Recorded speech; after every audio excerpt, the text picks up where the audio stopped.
Raríssimas, raríssimos e raríssimes, bom dia. René de Paula Júnior falando aqui no Radinho de Pilha, 9 de agosto de 2024, sexta-feira, gravando um pouco mais cedo, o que é bom, porque a gente fica pelo menos por meia hora aqui livre dos ruídos inevitáveis da obra aqui ao lado, mas é porque eu tenho um compromisso às 10 e o trânsito de São Paulo está num grau tão completamente delirante que se você olhar a previsão do mapa, você vai chegar em 20 minutos, hashtag só que não, a hora que você coloca o pé na rua, a previsão vai de 25 para 30, 35, 40, então pelo sim, pelo não, é melhor eu sair uma hora mais cedo de casa. Mas falando em trânsito, ontem eu perdi irrecuperáveis 2 horas da minha vida no trânsito, completamente insano, aparentemente a volta às aulas, não sei o que provocou na cabeça das pessoas, que as pessoas estavam com saudade de dirigir na cidade, não tenho a menor ideia, esses dias que agora vai esfriar e vai chover, então provavelmente o trânsito vai aglutinar. Eu não sei se vocês leram aquele livro do Inácio de Loyola, que chama Não Verás País Nenhum. Leiam, por favor, é uma obra de literatura, é uma obra de ficção, mas curiosamente bastante visionária, né? Ele imagina um dia em que, num futuro hipotético, em que o trânsito paulistano finalmente aglutina, mais ou menos como uma gelatina que endurece, mais ou menos como um brigadeiro que empelota. O trânsito simplesmente trava, as pessoas não sabem o que fazer, ficam ali vendo se um dia se algum momento o trânsito vai andar, as pessoas começam a acampar nos carros, vão passar lá uma semana, a família trazendo lanchinho, né, até que chega um momento que todo mundo desencana, perceberam que aquilo não tem como desatar esse nó, e vai todo mundo embora e as ruas ficam cheias de carros enferrujando. Então, leia um livro, é um livro bastante interessante, mas eu acho que hoje, depois que eu voltar desses compromissos urbanos todos, eu vou gravar mais um episódio de uma série que eu comecei faz alguns anos já, que eu tenho muito carinho, que é o Leia Vale a Pena, que são dicas de leitura, não são leituras de ficção, não é literatura, são justamente, sei lá, livros de ciência, livros de história, né, porque eles, então, o meu critério normalmente é assim, isso está revirando a minha maneira de pensar, isso está me abrindo novos horizontes, isso está me fazendo ver as coisas com uma perspectiva inédita. Às vezes eu não espero nem acabar o livro. Então eu vou dar um link aqui primeiro para o projeto inteiro, tem vários livros ali, desde inteligência artificial até, sei lá, como é que chama isso? Etologia, que é o estudo do comportamento de outras espécies, mas eu vou fazer um sobre esse livro que ontem eu comentei com vocês, com bastante, talvez até de uma maneira muito superficial, talvez um pouco apressada, que é aquele livro do Harvey Whitehouse que chama Herança, né? As origens evolutivas do mundo moderno, um troço desses e tal. Está sendo absolutamente fascinante, porque o que tem naquele livro ali, que veja, não é um livro em que algum profeta iluminado, né, algum intelectual abençoado, algum filósofo, sei lá o quê, que com alguma missão divina, sentado no sofá e resolveu compartilhar conosco a sua visão privilegiada. Não, é um trabalho científico. Então tudo que está sendo apresentado ali é baseado em observações nos 4 cantos desse planeta, nas florestas da Amazônia, né, nas ilhas da Malásia, né, na guerra civil da Primavera Árabe. Né, primeiro baseado em observações, segundo baseado em experimentos, como é que você valida algumas das hipóteses através de experimentos. E é legal, eu gosto de livros assim, né? E eu acho que eu vou abrir hoje a câmera e fazer um episódio novo do Leia Vale a Pena, porque eu acho que algumas das coisas que eu andei ouvindo, eu digo ouvindo porque eu estou ouvindo como um audiolivro, eu tenho uma atração extraordinária por audiolivros. Eles me ajudam muito a entender essa semana, ajudam a entender por que o show da Taylor Swift foi cancelado, porque um jovenzinho de, 19 anos se radicalizou pela internet com as ideias de algum movimento islâmico que eu já nem sei mais qual que é, me ajuda a entender porque no Canadá agora tem um novo movimento chamado Take Back Canadá, contra o excesso de imigrantes. Imagina, o Canadá é um país de imigrantes, basicamente. Todo mundo que está no Canadá é um imigrante, não importa quantas gerações esteja lá, porque o Canadá foi, digamos, invadido. Né? Então, que mais que ele ajuda a explicar? Vai ajudar a explicar, talvez, as diatribes do Trump contra a Kamala Harris, vai ajudar, talvez, a entender essa tempestade de conflitos ali no Oriente Médio, talvez vai ajudar a entender muita coisa, por que que o Lula apoia o Maduro e por que que agora o Ortega expulsou a embaixadora.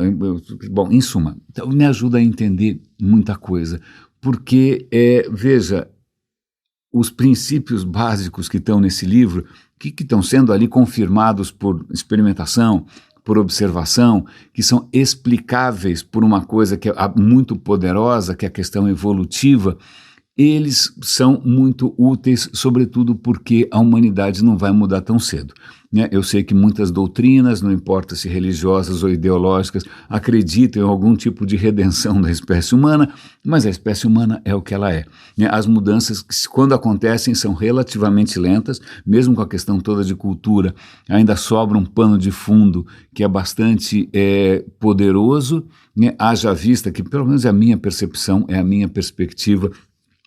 Eu estava, sei lá, no começo do século XXI, eu estava empolgadíssimo, até com a própria noção de século XXI. Eu nasci no século XX e o século XXI parecia uma coisa fabulosa, né? Jetsons, sei lá mais o quê, né? Então já entrei super empolgado e logo de cara vem as Torres Gêmeas, né? Aquele atentado absolutamente grotesco, dantesco, né? E daí para frente o que a gente começa a perceber ali alguns avanços, muitos retrocessos. Aí elegem o Obama, puxa, que bacana, que legal, né? Uma pessoa negra, uma pessoa com uma formação intelectual extraordinária, uma família impecável. Você fala, nossa, agora estamos avançando finalmente, né? Vamos esquecer esses ruídos de fundo. E não, imediatamente depois a gente volta para um personagem caricato, patético. Aí você vai ver que não é só ele, vai ter Bolsonaros e Putins e Erdogans e sei lá mais quem no mundo inteiro. Você fala, e aí países que pareciam perfeitamente civis e avançados, como a Holanda, começam a ter sinais de radicalismo. Aliás, a Inglaterra, o que também, daí o livro pode ajudar bastante, a Inglaterra acabou de ter uma série sei lá, não é nem de manifestação, aquilo é um tumulto danado, né, com gente, um quebra-quebra, e imagina ameaças horrorosas, porque as pessoas resolveram entrar num fervor tribalista por conta de fake news. E aí você fica naquela impressão de que, veja bem, talvez o iluminismo tenha sido relativamente otimista, né? Achando que a gente poderia superar a nossa natureza através da razão, porque nós poderíamos ser finalmente criaturas 100% racionais, né? Pautadas por bons valores, hashtag só que não, né? Acho que a gente falou muito da Revolução Francesa na semana passada, os direitos universais do homem, que os caras, sei lá, improvisaram lá em 2 semanas, não é? Veja bem, eles não são tão universais assim, e obviamente não são só dos homens.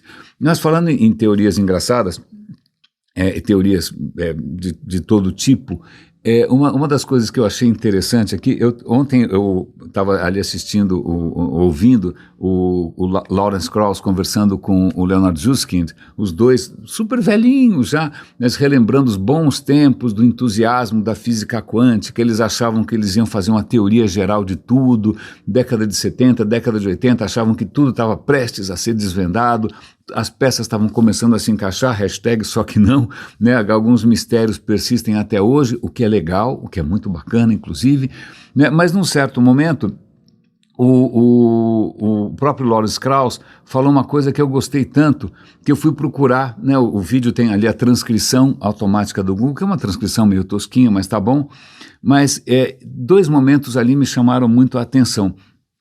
Um deles foi quando, veja, o Susskind, ele é o pai da teoria das cordas. A teoria das cordas é uma construção matemática sofisticadíssima, muito além do meu entendimento. Dizem que de uma beleza extraordinária, né? Mas chega num certo ponto ali em que ele para e fala, porque na verdade a teoria das cordas é uma teoria maravilhosa, tem vários adeptos pelo mundo, várias pessoas tentando fazê-la funcionar, mas acontece que por mais linda que ela seja, por mais que ela seja consistente, ela não adere à realidade. Ela não adere, tanto que num certo ponto o pai da teoria das cordas fala, olha, seguinte, teoria das cordas é maravilhosa, é correta, é sofisticada, mas ela é só uma teoria matemática. ela ainda não tem nenhuma aplicação na física. Se alguém conseguir fazer alguma adaptação, mas vamos lá, eu sou físico, né? Eu criei essa teoria imaginando que isso fosse resolver a física, isso não resolve a física, mas do ponto de vista matemático é espetacular. Então vamos, aqui eu sou pai da criança, mas vamos lá, essa é uma teoria matemática, esse é um universo, uma construção absolutamente matemática, isso não tem aderência necessariamente com a física. Porra, que legal, né? Porque normalmente quando você é pai da ideia, você vai tentar, é que nem mais ou menos no Facebook que todo filho é lindo, né? Toda filha é maravilhosa e belíssima, né? Não, o cara está tendo essa honestidade. E eu separei para vocês um trecho em que o Lawrence Krauss fala, sempre de improviso e tal, ele falou, olha, o que é legal com essa história de teorias é que a gente sempre fica encantado com a elegância, que teorias são maravilhosas, etc e tal, mas acontece que a natureza não está nem aí. A natureza é a natureza. Não importa o quanto a sua teoria seja maravilhosa, se ela não adere à natureza, se os experimentos não comprovam, lamento informar, é hora da gente voltar, né, para a prancheta ali e começar tudo de novo. E falando isso com prazer, não com rebeldia, não com revolta, né, reconhecendo que a busca da beleza, da consistência, da lógica, da elegância, aliás, pequeno parênteses, a Sabine Rosenfelder, que eu estou sempre elogiando aqui, uma divulgadora de ciências alemã, ela escreveu um livro há bastante tempo já chamado Perdidos na Matemática. Não é o Perdidos na Noite do Faustão. Perdidos na Matemática, porque a Sabine estava justamente acusando muitos colegas de estarem se encantando com a beleza de algumas teorias, esquecendo que o que importa para a teoria não é ser bonita, o que importa é ela funcionar, né? Tanto que a teoria que a gente tem que funciona todo santo dia, maravilhosamente bem, por isso que o seu celular funciona, o seu foninho Bluetooth funciona, tudo funciona, que é física quântica, a teoria é um pesadelo, não faz sentido nenhum, a equação é um bicho de 7 cabeças, mas é assim que a natureza funciona, azar o nosso se não é bonito. Perdão, limpando um pouco a garganta aqui. Mas, cumprindo a promessa que eu fiz algumas vezes ao longo dessa semana, chegou a hora da gente falar de Freud, né? Já que a gente está falando de teorias bonitas que não tem nenhuma aderência com a realidade. O Carlos Orsi é casado com a Natália Pasternak, eles têm uma revista que chama Questão de Ciência, os dois são divulgadores de ciência, são encantadores, são divertidíssimos, são super bons. O Carlos, ele escreve artigos que eu estou sempre citando aqui, já escreveu livros tirando sarro da astrologia, sensacional, falando de temas religiosos, também muito bom, mas ele escreveu um artigo extremamente interessante, justamente para não deixar passar em branco o aniversário de um personagem que eu não conhecia. Cadê o nome do cara? Me deu branco aqui. O nome do cara é Cruz, mas eu não lembro o primeiro nome, Frederick Cruz. Então, em junho, é como começa o artigo. No fim de junho, o mundo perdeu Frederick Cruz, crítico literário, professor emérito de língua inglesa da Universidade da Califórnia, blá, blá, blá, mas, na verdade, ele acabou sendo conhecido mundialmente como praticamente o carrasco de Freud, palavras minhas, né? É aquele cara que resolveu expor muitas das fragilidades da teoria freudiana em vários livros. Aliás, tem um livro dele que eu estou louco para ler. Tem uma história infantil, um personagem de história em quadrinhos infantil, de histórias, eu não sei, que é o Ursinho Pooh. Não é do meu tempo isso. Não é do meu tempo, e as poucas vezes que eu olhei, eu falei, credo, que coisa esquisita. Eu nunca gostei do Ursinho Pooh. Mas ele fez um livro em que ele pega o Ursinho Pooh, que é um personagem meio, sei lá, meio cozido, meio sem graça, não sei. E ele resolve analisar o Ursinho Pooh sobre várias correntes ideológicas e filosóficas possíveis em tom de ironia, claro. Então, ele vai dizer que o problema do Ursinho Pooh e dos seus amigos é que nenhum deles tem pai, então, do ponto de vista edipiano, ou então ele vai usar o ponto de vista marxista, dizendo que, na verdade, aquilo é uma metáfora do proletariado. Então, ele vai exercitar, mais ou menos como você pedisse para o ChatGPT, né? Faça esse texto no estilo de um militante do Bolsonaro, um militante do Lula, tanto faz. Ele vai exercitar esses estilos de crítica numa coisa que aparentemente é neutra, que é o Ursinho Pooh. Mas rapidamente ele começa a focar, né, a mirar suas baterias na direção do Freud. E é muito interessante porque eu vou resumir aqui a história. porque o texto é muito divertido, mas o que ele está chamando do Freud aí, que não é o sistema operacional do pensamento humano, não é o verdadeiro segredo da mente, da humanidade. Não, ele vai chamar simplesmente de uma fé. Ele vai chamar isso de um sistema de crenças que não tem necessariamente fundamento. E eu vou ler aqui um trechinho do texto. Não foi por acaso, como é que é? Não foi por aumentar nosso conhecimento científico, mas sim por preparar uma engenhosa poção inebriante de neurofisiologia especulativa, conceptualização mitológica sobre agentes psíquicos subterrâneos, charme literário, truques de debatedor, alegações terapêuticas mendazes e contos sexuais picantes e grotescos que Freud, no fim, capturou a imaginação da civilização. Ou pelo menos daqueles seus... Bom, vai continuar. O que ele está dizendo aqui, e pelo visto, agora estou interessadíssimo em ler os livros do cara, é que o Freud, digamos, compara com o livro que eu estou querendo recomendar hoje. Né? É um livro feito por um pesquisador que foi viver junto com outras culturas, que desenvolveu hipóteses, que testou isso em experimentos, que foi validar com outros trabalhos de outros cientistas, foi um trabalho coletivo, né, para ver se tinha ali maneiras de testar, experimentar, mensurar, medir, né, e eventualmente prever coisas. Compara o trabalho desse cara, do Whitehouse, que é um cara reconhecidíssimo, com o Freud, que em princípio estava fumando charuto numa cadeira em Viena, extrapolando para o resto da humanidade a vida sexual miserável de quem vivia na Áustria. Ué, azar, se o cara não nasceu no Rio de Janeiro, nasceu em São Paulo, e daí que a vida sexual do cara é um lixo, né?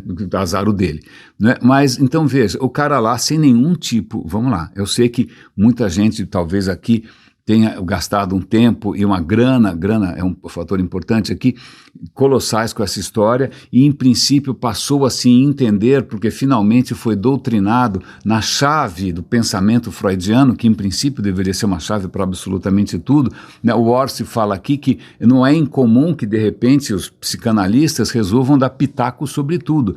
Não, porque a história humana está atravessando as suas neuroses, está se superando. Cara, a história humana não é uma pessoa, a história humana não tem superego, id, ego, aliás, ninguém tem superego, id, ego, isso é uma completa fantasia, né? Então, pera, um instante só, né? Você aprende um vocabulário, que já é um vocabulário que não tem aderência nenhuma, mas aí você tenta, né, construir uma coisa que parece consistente, parece lógica, parece bonita, inclusive, parece difícil, e veja, está escrito em alemão, né, se está em alemão deve ser verdadeiro, não é? E aí você aprende a usar esse vocabulário em qualquer situação, né? E de novo, é bonito, várias teses, vários mestrados, né, vários artigos bonitos, vários depoimentos na televisão, mas não tem aderência. É só lembrar da conversa do Krauss com o Susskind. Não tem, ok, é muito bonito, mas não serve para absolutamente nada. Voltando a toda esse sistema de pensamento, esse vocabulário, né, essa matemática aí do nosso inconsciente do Freud, ela não procede. Ela não é baseada em nada, não é que você vai pegar lá uma ressonância e vai tentar identificar onde está o id, ou então imaginar como é que você consegue localizar que você tem um inconsciente, que é um tarado pervertido, né, e que ele, por não sabe falar direito, ele fica mandando mensagens cifradas, que aí você vai ter que pagar, sei lá, R$1.000 por sessão para alguém te ajudar a desvendar, e no fim ele só está sentado. Não é? Então, desculpa, eu às vezes me excedo, né, mas a questão é, veja, vamos falar com um pouco mais de... porque provavelmente já devo estar pisando no calo, provocando mágoa em quem, sei lá, de alguma maneira acabou se estruturando a sua própria identidade em função disso. Acontece que, infelizmente, essa história toda do Freud é especulativa.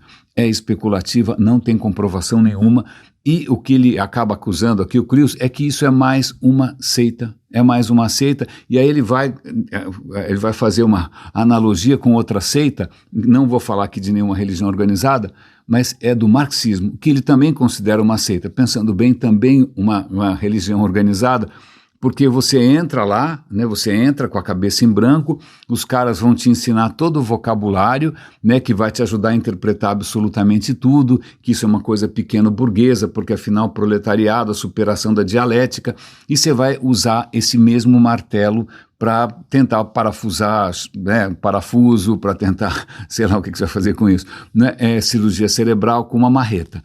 Né? Então ele está colocando Freud e Marx na mesma linha, na mesma falta de procedimento, de atitude científica. São sistemas de pensamento que ganharam vida própria, que ganharam suas próprias igrejinhas, né? E aí se você não fala, né, da maneira certa, é porque você é um pequeno burguês ou porque você não fez terapia ainda o suficiente, você ainda não foi iluminado, porque esse pensamento vai ajudar você a desvendar absolutamente tudo. Né, eu volto para a conversa com Krauss. Não adianta as teorias serem bonitas se elas não explicam nada, né, se elas não aderem a nada, né, e muitas vezes a explicação das coisas não é necessariamente bonita, não é necessariamente compreensível, e muitas vezes o conhecimento, você pega aí a própria física, até hoje a gente não conseguiu criar alguma teoria universal. A gente tem uma teoria para aquilo que é muito grande, que são as teorias do Einstein, que funcionam estupidamente bem. A gente tem a teoria do extremamente pequeno, que é a física quântica, que funciona extremamente bem, mas uma coisa não se aplica no campo da outra. Mudou a escala, você não pode usar as mesmas coisas. Quando se fala de complexidade também, a complexidade demonstra que quanto maior a complexidade, surgem novas coisas completamente imprevistas, imprevisíveis, que vão requerer um modelo diferente. Então, de novo aqui, eu não estou fazendo uma provocação gratuita, né? Eu não tenho ódio pessoal do Freud, não tenho ódio pessoal do Marx, é que são simplesmente sistemas de produção de conhecimento que eu acho que está na hora da gente começar a aposentar.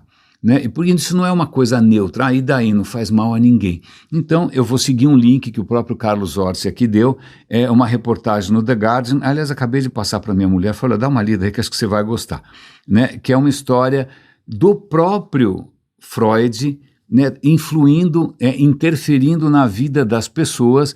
O que acontece, o Freud estava lá em Viena, já era super famoso, nos Estados Unidos o cara começa a virar uma moda, né, e aí tinha, né, em Nova York, um cara chamado Horace Frink, né, vamos chamar de Frink. Ele era um psicanalista que estava, nossa, bombando, bonitão, um cara super inteligente. Ele acaba chamando a atenção do próprio Freud, né? Eu falei, puxa, que cara promissor. Ele chama esse cara para conhecê-lo em Viena e para eventualmente passar um tempo com ele lá e ser analisado pelo pai da matéria, certo? Certo. Aí o que acontece, veja bem, né? O Frink confessa para o Freud que ele estava tendo uma relação extraconjugal com uma paciente. Que bonito, né? Alguém vai falar aqui de transferência. Não é transferência, é putaria mesmo, não é? Então ele estava literalmente tendo uma fera, um caso com uma paciente, ele estava se sentindo meio culpado, e aí o Freud começa a se meter, e aí ele fala, cara, olha, a única coisa a fazer aqui afinal, se você não fizer isso, você vai acabar descambando na homossexualidade. Imagina, como se a homossexualidade fosse uma questão psicológica. Veja bem onde começa a desgraça. E aí ele acaba, nessas sessões de terapia, convencendo o Frink que ele deve se separar da mulher, que a mulher tadinha, boazinha, uma santa, né, se separar e finalmente, né, propor o casamento para a moça que também era casada. Adivinha o que acontece? Ele está achando tudo maravilhoso, porque ele está tendo acesso ali a um Messias, basicamente. Ele vai lá, imagina, a moça casada, ele vai lá para ela e para o marido, eles se declaram diante do marido, o marido fica furioso, o marido era podre de rico, fica furioso, aí ele volta para a mulher dele, que, sei lá, do meio oeste americano, uma figura relativamente tranquila, conta essa história toda e fica achando que pronto, agora ele está no caminho da felicidade infinita, porque afinal isso tem o selo de aprovação do Sigmundo, né? O Sigmundo mandou ele fazer isso, então deve ser a coisa certa. Eu não preciso dizer que isso não vai terminar bem. O cara começa a pirar, a relação dele com a nova mulher não começa a entrar em parafuso, ele começa a ficar deprimido, ele começa a perder o chão, ele começa a perder o desejo pela mulher, aí o que ele faz, o que ele não faz, aí a mulher dele a primeira mulher, até que bota o chapéu na cabeça e vai embora, tudo bem, se é isso que você precisa para ser feliz, vá lá, tal, mas acontece que ele entra numa espiral, ele vai pirando cada vez mais, e aí ele volta, aí eu falo, Freud, por favor, agora o que eu faço? Não, você está aí, eu estou aqui, está muito longe, eu não posso te ajudar. No fim, a nova mulher dele, que é podre de rica, banca a viagem do cara para Viena de novo, ele se trata com Freud, aí o Freud vai falar de novo de homossexualidade, vai mandar fazer isso, vai mandar fazer aquilo.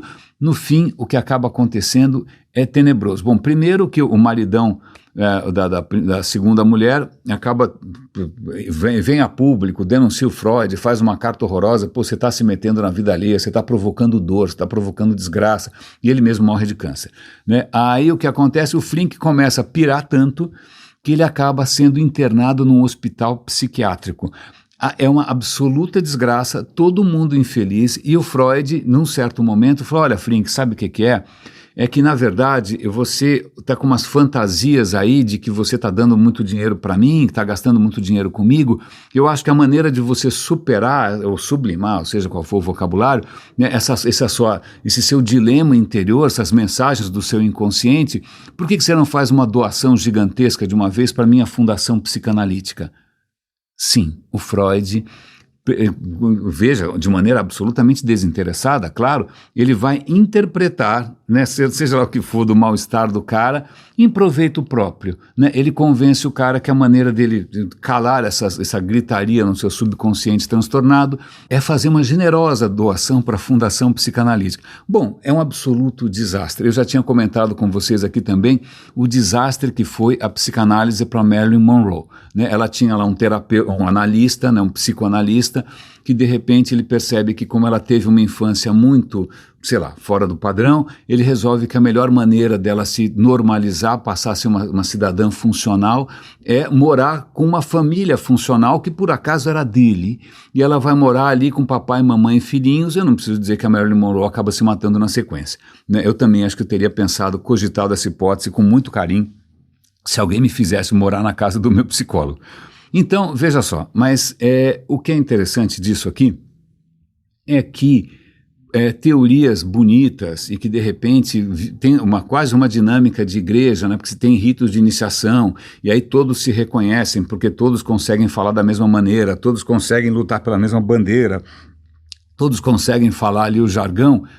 Isso é uma armadilha quase que irresistível. Veja, um jovem na Áustria, né, isso está acontecendo toda hora, vocês sabem disso, que de repente não morou no Iraque, não morou na Líbia, não foi vítima do ataque da Bósnia, da Sérvia, não foi, nem estava no tempo das cruzadas, não teve nada a ver com Saladin, nada.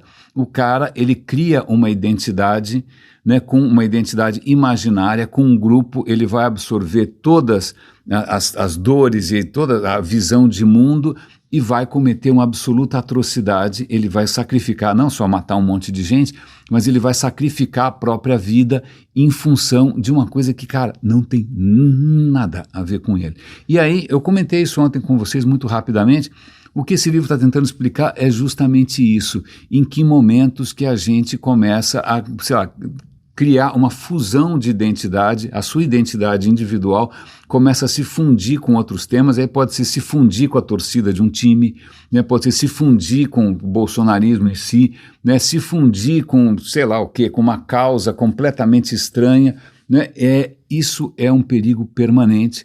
E também, veja lá, essa questão da identidade é muito curioso, porque um grande formador de identidade é as pessoas sentirem que elas passaram pela mesma experiência difícil ou pela mesma experiência intensa. Vocês têm uma bagagem comum, a gente tomou tiro junto, a gente enfrentou dificuldades juntas.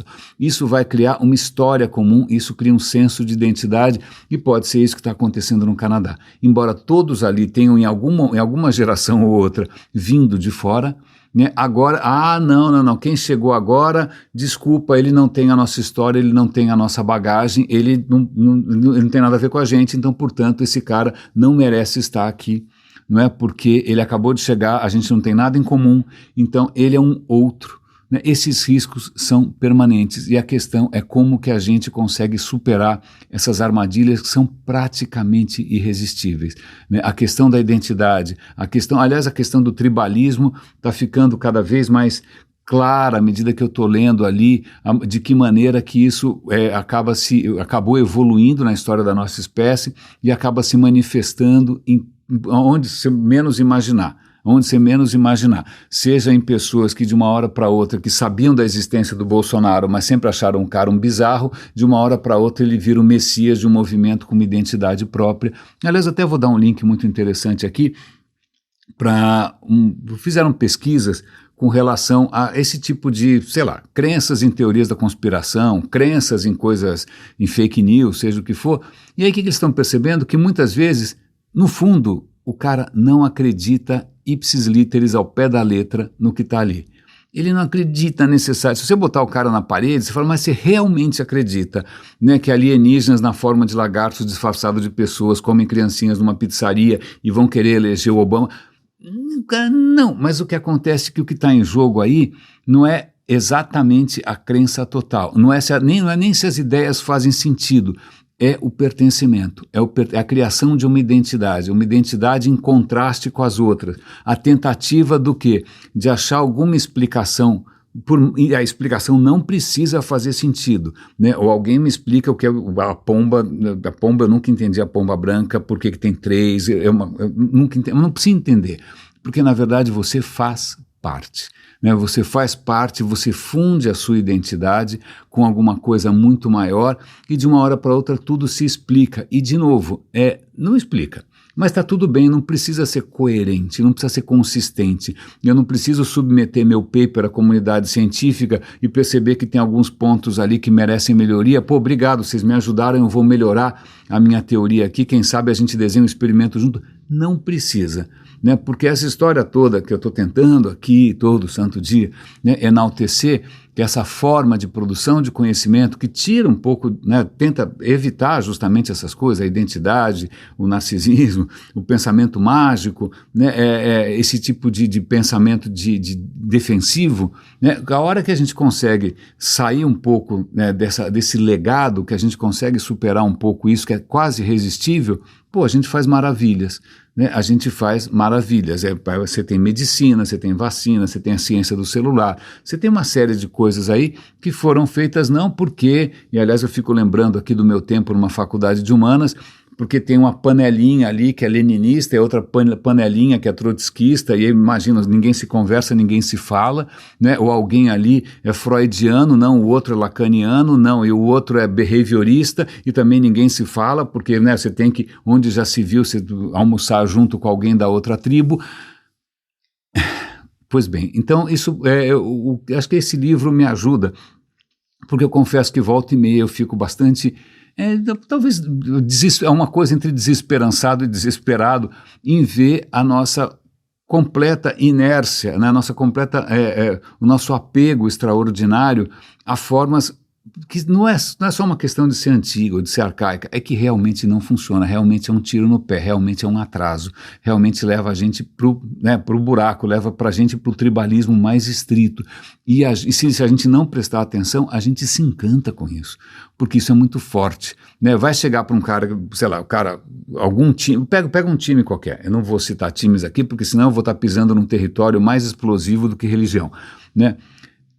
Você vai falar para o cara que, olha, talvez você pudesse torcer para outro time. Eu não torcer para time nenhum. Eu já vi pessoas que uma hora cai a ficha e resolve que, sei lá, perdeu tempo demais sofrendo no Fla-Flu.